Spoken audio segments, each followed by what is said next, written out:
안녕하세요. 우리 청소년들, 우리 벌써 세 번째 시간 함께 시작하도록 하겠습니다.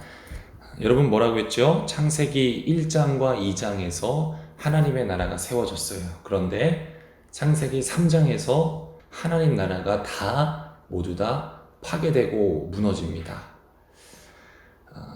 그러면 이제 그 하나님의 나라가 어떻게 되는가? 그런 부분을 같이 나눠보려고 합니다.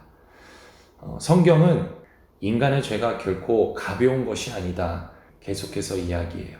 그게 바로 오늘 우리가 같이 나눠볼 겁니다. 여러분, 타락한 인간이 가장 첫 번째로 지은 죄가 뭐예요? 다들 알다시피 살인입니다. 가인이 자기 동생 아벨을 죽이는 살인을 저지르죠. 누굴 거 그냥 훔치고 누구를 때리고 누구에게 그냥 욕을 하고 이 정도 수준이 아니라 첫 번째 죄의 결과로 나타난 게 살인이에요.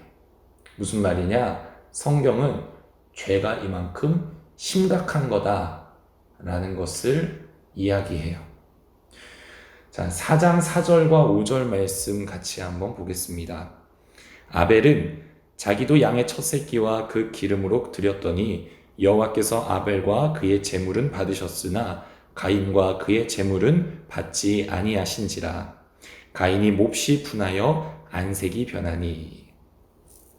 하나님께서 왜 가인의 예배를 받지 않으셨을까요? 아쉽지만 이 창세기 4장에서는 구체적으로 왜 하나님이 가인의 예배를 받지 않으셨는지에 대한 내용은 나와 있지 않아요. 그러면 하나님께서 구약의 다른 부분에서 예배를 받지 않으신 모습을 보면 우리가 가인의 예배를 왜 안 받으셨는지에 대해서 추정을 할 수가 있습니다. 자, 하나님께서 구약 시대에 예배를 받지 않으신 모습이 어디에 등장하냐? 우리 아모스 5장 22절 말씀. 너희가 내게 번제나 소제를 드릴지라도 내가 받지 아니할 것이요 너희의 살진 희생의 화목제도 내가 돌아보지 아니하리라. 하나님께서 너희가 아무리 번제와 화목제와 소에 좋은 것을 드려도 내가 너희들의 예배를 받지 않겠다라고 말씀하시죠. 왜 그러냐? 바로 11절과 12절에 나옵니다. 여러분, 여기서 성문이라는 곳은 늘 재판이 이루어지는 장소가 성문이에요. 그런데 이 억울한 자와 힘든 자들을 편을 들어주고 그들에게 공정한 재판을 해줘야 되는 그 성문에서 뭐라고 이야기를 해요? 가난한 자를 더 억울하게 하고 있다라고 이야기를 하죠. 또 예레미야 7장은 4절부터 7절까지 이렇게 이야기합니다. 너희는 이것이 여호와의 성전이라 여호와의 성전이라 여호와의 성전이라 하는 거짓말을 믿지 말라. 너희가 만일 길과 행위를 참으로 바르게 하여 이웃들 사이에 정의를 행하며 이방인과 고아와 과부를 압제하지 아니하며 무죄한 자의 피를 이곳에서 흘리지 아니하며 다른 신들 뒤를 따라 화를 자초하지 아니하면 내가 너희를 이곳에 살게 하리니 곧 너희 조상에게 영원 무궁토로 준 땅이니라. 아멘. 여러분, 예수님께서 뭐라고 하셨나요? 가장 큰 계명은 하나님을 사랑하고 이웃을 사랑하는 것이 가장 큰 계명이다 말씀하셨어요. 어떻게 보면 우리 한국교회는, 한국인들은 이 하나님을 향한 열심은 대단합니다. 새벽 기도가 있죠.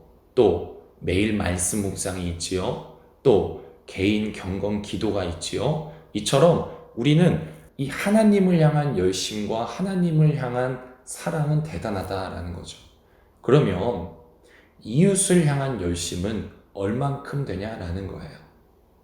하나님이 기뻐 받으시는 예배는 우리가 하나님을 향한 열심만 갖는 게 아니라 그와 동시에 이웃을 향한, 내 형제를 향한, 힘들고 어렵고 상처받고 돌봐줘야 하는 사람들을 향한 열심은 얼만큼 되냐라는 것을 이야기하고 있는 거예요. 아모스서와 예레미야서에서 말하는 게 뭐예요? 너희가 아무리 좋은 재물을 갖다 바쳐도, 너희가 아무리 거룩하게 예배를 한다라고 해도 이미 너희들이 이웃을 향한, 형제를 향한 사랑과 열심이 없으면 나는 너희들의 예배를 받지 않겠다라고 말씀합니다. 여러분, 창세기 4장 9절로 다시 돌아가 볼까요? 가인이 뭐라고 얘기해요? 내가 내 아우를 지키는 자입니까? 이게 무슨 말이에요? 이러한 표현을 한다라는 것, 그 안에 형제를 사랑하는 것이 모두 다 결여되어 있다라는 거죠. 여러분, 하나님께서 가인의 예배를 받지 않으신 것은 그가 하나님께는 좋은 곡식들을 드리면서 예배를 드렸지만 다른 한쪽 이웃을 향한 사랑과 열심은 결여되어 있었다라는 거예요. 여러분, 이처럼 가인이 하나님 앞에 예배를 실패하게 되죠. 우리의 예배는 어떤가? 지금 내가 드리고 있는 예배는 하나님이 정말 받으시는 예배인가? 우리가 한번 다시 생각해 봤으면 좋겠어요. 자, 그러면 계속해서 가인이 살인의 죄를 저지르고 나서 죄가 멈춰지는 게 아니라 계속해서 죄를 지으면서 살아갑니다. 이렇게 사람들이 죄를 너무나 지으면서 살아가고 죄가 극심한 피크에 달하자 하나님께서 인류를 다 갈아엎으실 계획을 짜시죠. 그게 뭐예요? 우리가 아는 홍수 심판입니다. 6장 1절과 2절 말씀 한번 볼까요? 사람이 땅 위에 번성하기 시작할 때에 그들에게서 딸들이 나니 하나님의 아들들이 사람의 딸들의 아름다움을 보고 자기들이 좋아하는 모든 여자를 아내로 삼는지라. 아멘. 노아의 홍수 심판이 시작되게 된 원인이 바로 이겁니다. 하나님의 아들들과 사람의 딸들이 섞이면서 죄가 더 난무하게 되고 혼잡하게 되는 거죠. 그러면 여기서 질문, 하나님의 아들들은 누구이고 사람의 딸들은 누구일까요? 여러분, 성경에 보면 6장 전에 4장과 5장에 보면은 족보들이 나옵니다. 그런데 4장 16절을 보면 가인이 여호와 앞을 떠나 에덴 동쪽 놋 땅에 거주하더니 라고 하면서 이제 가인의 후손들에 대한 족보가 쭉 줄지어서 나옵니다. 그리고 나서 5장에 보면 누구의 족보가 등장하냐? 셋의 족보가 등장하게 돼요. 셋이 누구예요? 하나님께서 아벨이 죽게 되자 가인 외에 다른 자손을 하나님께서 또 주시죠. 그가 바로 셋이에요. 그 셋의 족보에 대해서 5장 6절부터 쭉 족보가 나오게 되는 거죠.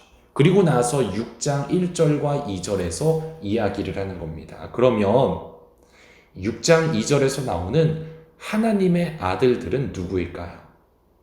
셋의 자손들입니다. 그리고 사람의 딸들은 누구냐? 가인의 자손들인 거죠. 하나님께서 가인과 또 가인의 자손들이 계속해서 죄의 길로 빠져들자 하나님께서 파괴되고 무너진 그 하나님의 나라를 재건하는 것을 이제 셋이라는 새로운 자손을 통해서 그 계획을 이루어 가시려고 하는데 그 셋의 자손들마저 가인의 자손들과 섞이면서 모두가 죄인이 되게 됩니다. 그러한 상황에서 하나님께서 유일하게 찾아낸 사람이 누구예요? 6장 9절입니다. 바로 노아이지요. 노아를 통해서 다시 무너진 하나님의 나라를 재건하려고 하십니다.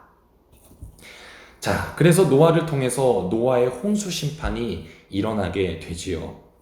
여러분, 우리가 홍수 심판에 대해서 이 시간 같이 나눠볼까 합니다. 홍수 심판. 여러분, 이건 단지 그냥 비가 많이 내린 정도가 아니라 이 조산운동으로 땅이 갈라지고 지진이 나는 거기에 하늘에서 엄청난 물과 비가 쏟아지는 천지개벽이 일어난 게 노아 홍수 심판이에요. 이 홍수 심판으로 지구의 환경이 바뀌게 됩니다. 그래서 실제로 이 홍수 심판을 기점으로 해서 홍수 심판 전에는 인간의 수명이 굉장히 길었어요. 900살, 800살 이렇게 살던 사람들이 홍수 심판 후에는 막 갑자기 300살, 또 100 몇십 살 이렇게 줄어들었다라는 거죠. 왜 그럴까요? 인간이, 생물이, 사람이, 또 동물이 살기 어려운 상태로 안 좋아졌다라는 것을 이야기하고 있습니다. 그러면 홍수 이전의 지구 상태는 어떠했을까요? 여러분, 창세기 1장 7절과 8절에 보면 이렇게 말씀합니다. 하나님이 궁창을 만드사 궁창 아래의 물과 궁창 위의 물로 나누셨다라고 기록합니다. 여러분, 궁창이라는 것은 하늘 창공을 말하는 게 궁창이라는 단어예요. 그러면 원래 지구에는 뭐냐? 이 하늘 창공 위에 물층이 형성되어 있었다라는 것을 이야기해요. 여러분, 이건 모든 과학자들이 다 인정을 하는 사실이에요. 원래 지구에는 바로 지구 위에 표면에 물층으로 덮여 싸고 있었다. 이 물층이 지구를 둘러싸고 있어서 우리 지구는 굉장히 살기 좋은 상태였어요. 여러분, 사진에서 보는 것처럼 이 태양으로부터 지구에 여러 빛이, 광선들이 들어오게 되는데, 이 여러 빛, 광선에는 이로운 빛도 있지만 해로운 빛도 있습니다. 그리고 지금 오늘날에는 이로운 빛보다는 해로운 빛이 우리 지구에 더 유입돼서 들어오고 있는 거죠. 여러분, 사진에서 보는 것처럼 이 가시광선을 중심으로 위에는 가늘고 기다란 빛, 이로운 빛들이 있습니다. 그래서 원적외선 같은 그러한 치료들을 우리가 받잖아요. 우리 몸을 회복시켜주는 이로운 빛들도 있지만, 가시광선 밑으로는 짧고 강한 빛으로 이 생명체를 병들게 하고 죽게 하는 해로운 빛들이 있습니다. 그래서 우리가 자외선 차단제 크림을 모두가 다 얼굴이라든지 피부에 바르게 되죠. 왜? 자외선이라는 것이 오랫동안 장시간 우리 인체에 노출되게 되면 해롭기 때문이에요. 또 여러분, 임산부들이 X선을 맞으면 기형아를 출산할 수 있는 위험들이 있지요. 또 감마선은 여러분, 사람이 장시간 쐬게 되면은 사람이 녹습니다. 이 감마선은 핵이 폭발할 때 나오는 광선이 바로 감마선이에요. 이처럼 좋은 빛도 있고 나쁜 빛도 있다라는 거예요. 그런데 만약 이 지구를 물층이 덮어 싸고 있다면 이로운 빛은 들어오게 되고 해로운 빛은 차단되게 됩니다. 왜 그러냐? 이 해로운 빛은 특징이 뭐라고 했어요? 짧고 강한 빛이라고 했죠. 이 짧고 강한 빛이 들어오다가 물을 만나게 되면 반응을 하게 되면서 멈추게 되고 지구로 들어오지 않는다라고 해요. 이걸 바로 양자역학의 원리이다라고 이야기합니다.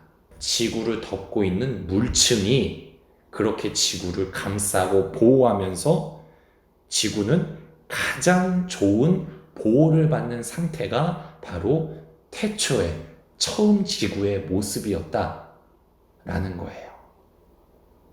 그래서 가장 최고의 좋은 환경이었기 때문에 모든 생물이 살아가기에 가장 좋은 환경이었습니다. 여러분, 지금도 호주에 가면 유칼립투스라는 나무, 목사님이 신혼여행을 호주에 가봤는데 이 유칼립투스라는 나무들 엄청나게 몇 명의 사람들이 같이 손을 붙잡고 둥그랗게 서야지 같이 감싸올 수 있는 어마어마한 두께와 큰 나무들이 지금도 미국이나 호주나 이러한 곳에 존재하죠. 왜 그래요? 그런 곳은 자연 환경이 살기가 너무나 좋은 곳에 그렇게 식물과 나무들이 엄청나게 거대한 것을 볼 수 있습니다. 그 훨씬 전 시대, 이 아담 시대 때는 뭐예요? 그때는 훨씬 더 큰 나무, 그리고 훨씬 더 큰 사람, 그리고 훨씬 더 큰 동물들, 공룡들과 같은 그러한 거대한 것들이 존재할 수 있었다. 그만큼 지구의 환경이 너무나 퍼펙트하게 완벽하게 보호하고 있었다라는 거예요. 그런데 7장 11절을 한번 읽어보겠습니다. 7장 11절 노아가 600세 되던 해 둘째 달 곧 그 달 11의 날이라. 그날에 큰 기품의 샘들이 터지며 하늘의 창문들이 열려.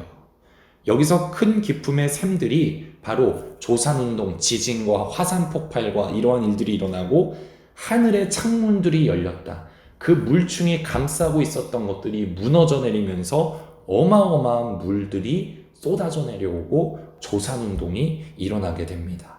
그래서 지금도 여러분 바다가 얼마나 깊냐면은 에베레스트 산이 푹 들어갈 정도로 잠기고도 남을 정도로 깊은 엄청난 심해가 지금도 존재하고 있지요.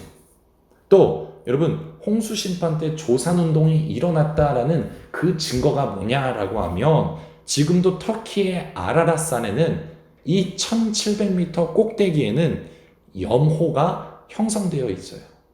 그리고 청어라는 물고기가 살고 있지요. 또 이란의 우무미야라는 호수는 해발 1470m의 높은 그러한 지대인데 여기에 염분 호수가 형성되어 있다라는 거지요. 염분 호수라는 건 뭐예요? 그 지역이 옛날에는 뭐였다라는 거예요? 바다 지역이었다라는 거죠. 그런데 바다 지역에서 갑자기 천지개벽과 같은 조산운동이 일어남으로 말미암아 갑자기 산이 되고 높은 지대가 형성되어서 지금도 그 지역에 그 소금기, 바다의 염분이 남아있게 되는 거지요.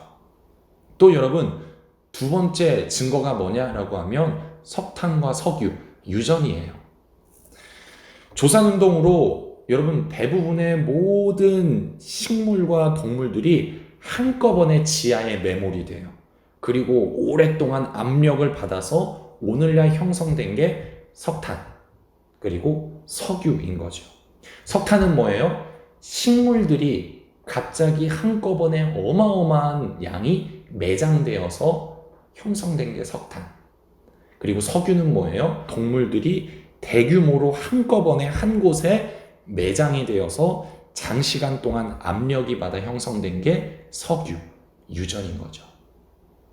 이러한 석탄과 석유를 통해서 지구에는 노아의 홍수 때 엄청나게 큰 조산운동이 일어났다라는 거예요. 그래서 홍수 심판으로 말미암아 궁창이 깨지죠. 또 태양이 이제 여러 안 좋은 광선들도 다 지구에 유입되게 되면서 더운 곳과 추운 곳이 생겨나게 되고 사막화 현상이 일어나게 되고 빙하와 같은 극냉지대가 생기게 되고 그렇게 되면서 생물이 살아갈 환경이 점점 안 좋아지니까 수명이 짧아지고 어떠한 것들은 멸종이 되게 되면서 수명이 단축되게 되는 거죠. 이 노아의 홍수 심판을 기점으로 그 전에는 엄청나게 인간들이 900살, 800살 살다가 그 이후에는 인류의 수명이 팍 줄어들어요. 무슨 말이냐? 노아의 홍수 심판으로 지구의 생태계가 많이 어려워졌다라는 거지요. 또 이 노아의 홍수 심판은 역사적인 사실입니다. 성경의 이야기는 신화가 아니에요. 역사적인 팩트, 사실입니다. 여러분, 이렇게 하나님께서 노아의 홍수 심판 사건을 일으키신 이유는 하나님의 나라를 다시 재건하려고 하시는 거예요. 인간의 죄로 인하여서 아담과 하와의 죄로 하나님의 나라가 무너졌지요. 그런데 인간이 정신 차리고 회개하고 돌이키는 게 아니라 인간이 점점 더 죄악을 저지르면서 하나님의 나라가 전혀 회복될 기미를 보이지 않자 하나님께서 그 죄악으로 가득 찬 세상을 쓸어버리시고 하나님의 나라를 다시 재건하려고 하는 목적이 노아의 홍수 심판이에요. 9장 1절 하나님이 노아와 그 아들들에게 복을 주시며 그들에게 이르시되 생육하고 번성하여 땅에 충만하라. 여러분 이 말씀이 어디 부분과 같습니까? 창세기 1장 28절과 같죠.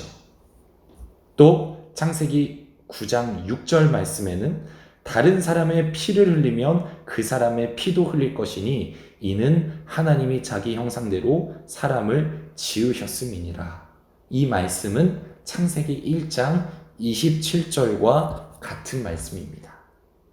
계속해서 같은 말씀들이 이 창세기 9장에 등장하게 됩니다. 무슨 말이냐? 노아의 홍수 심판은 무너진 하나님의 나라를 다시 세우려고 하는 하나님의 계획, 하나님의 그러한 노력을 나타내고 보여주고 있습니다. 그런데 문제는 뭐냐? 노아도 결국 타락하게 됩니다. 9장 20절 21절 노아가 농사를 시작하여 포도나무를 심었더니 포도주를 마시고 취하여 그 장막 안에서 벌거벗은지라. 노아의 타락으로 인하여서 또다시 죄가 시작되게 되지요. 하나님께서 당대 의인이었던 노아를 선택해서 모든 것을 다 쓸어버리시고 하나님의 나라를 다시 재건하려고 하셨는데 그 당대 의인이었던 노아마저 타락하고 넘어지게 됩니다. 하나님께서 이렇게 결론을 내리시는 거예요. 환경이 문제가 아니라 문제는 뭐다? 사람이 문제이다 라는 거예요. 하나님께서 환경을 개선시켜 주었어요. 깨끗하고 거룩한 의인이었던 사람들만 빼서 모든 안 좋은 환경을 다 쓸어버리셨어요. 그리고 그 깨끗한 환경에서 다시 사람을 세웠는데 그 사람이 또 넘어지고 타락하게 되는 거예요. 환경이 문제가 아니라 뭐가 문제라는 거예요? 이 사람이 문제이다라는 거예요. 그래서 하나님께서 이제는 환경을 깨끗하게 하는 것이 문제가 아니라 사람을 준비시키고 사람을 훈련시키는 것이 중요하다라는 거예요. 그래서 깨끗한 곳에 죄가 없는 곳에 사람을 두는 것이 아니라 죄가 만연하고 죄가 넘쳐나는 세상 속에 사람을 살게 하시면서 그 안에서 하나님의 믿음으로 살아갈 수 있는 사람으로 준비시키고 훈련시키고 그렇게 연단하는 그러한 계획으로 하나님께서 끌고 가시는 거죠. 그게 뭐예요? 바로 노아에서 아브라함을 하나님께서 선택하시게 됩니다. 여러분 이게 중요해요.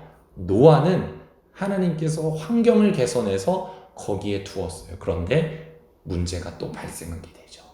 아브라함은 뭐예요? 환경은 안 좋지만 그가 우상이 판을 치는 그러한 환경 속에 있었지만 하나님께서 아브라함을 통해서 그를 준비시키고 훈련시키고 죄를 버티고 유혹을 견디고 이길 수 있는 사람으로 하나님께서 사람을 연단하고 훈련하고 준비하십니다. 그 목적은 뭐예요? 한 가지. 하나님 나라를 다시 세우려는 그 목적으로 하나님께서 끌고 가십니다. 자, 그리고 마지막으로 창세기 11장은 죄의 절정을 보여줍니다. 하나님께서 그렇게 환경을 깨끗하게 해서 노아를 세우셨는데 노아도 타락하게 되고 죄는 멈추지 않고 걷잡을 수 없이 계속해서 극에 달하는 모습이 바로 창세기 11장의 바벨탑이 죄의 극치를 보여주고 있어요. 우리 11장 4절 말씀 읽겠습니다. 또 말하되 자 성읍과 탑을 건설하여 그 탑 꼭대기를 하늘에 닿게 하여 우리 이름을 내고 온 지면에 흩어짐을 면하자 하였더니. 여러분 하나님께서 뭐라고 말씀하세요? 너희는 다스리고 정복하여 확장해라 라는 그러한 명령을 주시죠. 그런데 인간들은 우리가 흩어지지 말고 확장하지 말고 우리끼리 모여 있어서 우리가 뭐를 만들자? 탑, 제국을 만들자라는 불순종에 빠지게 됩니다. 제국이 뭐예요? 탑이 뭐예요?